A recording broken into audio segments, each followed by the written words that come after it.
पहले चार पंक्ति कि मेरे गीतों में गजलों में हमेशा प्यार देना माँ, मेरे गीतों में गजलों में हमेशा प्यार देना माँ, करूँ मैं जीत की बातें नहीं तुम हार देना माँ, करूँ मैं जीत की बातें नहीं तुम हार देना माँ। और बनाकर आईना खुद को दिखाऊं सच्ची तस्वीरें, बनाकर आईना खुद को दिखाऊं सच्ची तस्वीरें, सदा मैं सत्य लिख पाऊं यही अधिकार देना माँ।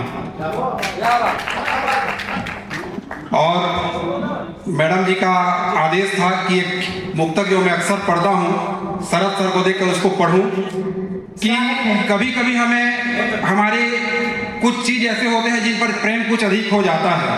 शरद सर अक्सर इसी पैंट शर्ट को पहनकर कवि सम्मेलनों में जाते हैं। उनको देखकर मैंने कभी लिखा था कि उलझन में सारी रात को सोया नहीं हूं मैं, उलझन में सारी रात को सोया नहीं हूं मैं, बिखरे हुए सपनों को संजोया नहीं हूं मैं, और कांधे पे रख के हाथ था उसने छुआ जिसे, उस शर्ट को तो आज भी धोया नहीं हूं मैं।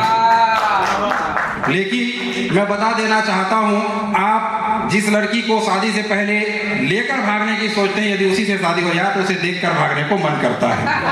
तब मैंने एक और मुक्तक लिखा, अगर जिससे आप प्रेम करें उसी से शादी हो जाए तो क्या स्थिति आती है। दिल की बातें होठों तक नहीं लाते तो ही अच्छा था, दिल की बातें होठों तक नहीं लाते तो ही अच्छा था, स्वप्न प्रीत के नैनों को नहीं भाते तो ही अच्छा था, सोना बेबी जानू बाबू कहकर सब कुछ लूट लिया, सोना बेबी जानू बाबू कहकर सब कुछ लूट लिया, अब लगता है साधु वाधु बन जाते तो अच्छा था।